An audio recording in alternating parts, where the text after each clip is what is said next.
Welcome back, everyone. Greg Gumbel along with Terry Bradshaw. Those of you who have been watching football being played in Detroit and Green Bay. Let's run down scores and highlights for you. At halftime at Lambeau Field, Packers playing a whale of a ball game lead the 49ers by a field goal.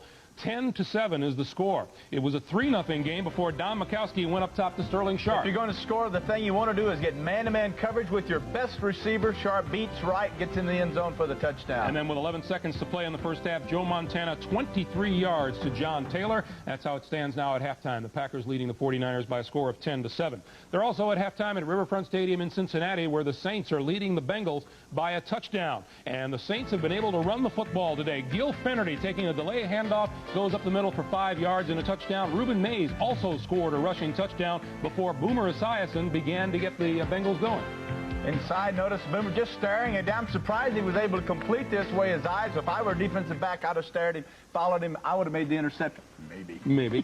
Craig Hayward has 85 yards rushing for the Saints. They lead it by a touchdown. Meanwhile, at Pittsburgh, the Falcons have been able to take advantage of turnovers and lead the Steelers at halftime by a score of 9-0. At Kansas City, the Chiefs leading it at Arrowhead by 2 field goals. 6-0 is the score there. Kansas City has blocked the 5th punt on the season for them.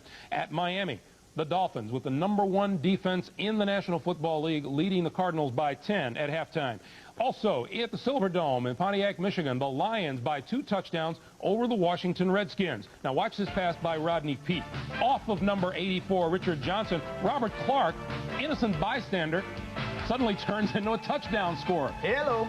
33 yards and a touchdown. The Lions led 7-0. Now Stan Humphries is going to try to rally the Redskins. Well, he does a nice job. Notice to the left, pumps to the left, and then he's too late coming back. White is sitting right there. The ball should have never been thrown. Easy touchdown, and William White, first of his NFL career. And the Lions are leading it by 2 touchdowns over the Redskins. Meanwhile, the New York Jets at the Meadowlands lead the Dallas Cowboys 7-6 on the strength of Terrence Mathis's 98-yard punt return. That ties an NFL record. It's the Jets by 1 over Dallas at halftime. And New England is at Philadelphia in the second quarter. As they approach halftime, it's the Eagles by a field goal. The NFL Today will continue on CBS after this word from your local station.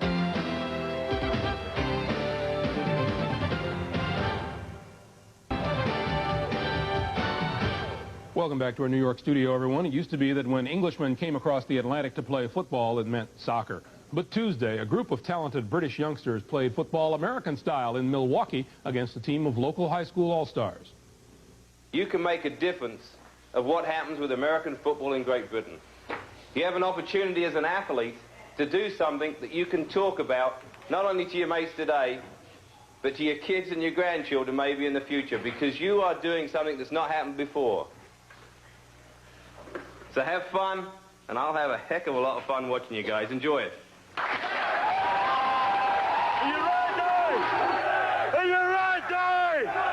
The British players have climbed the learning curve quickly, but there are elements of the game that can at times seem mystifying, like the pregame coin toss.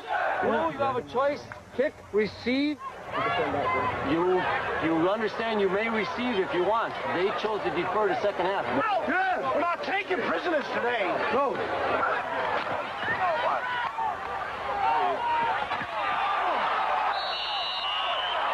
I love the book. It's the best part of the game.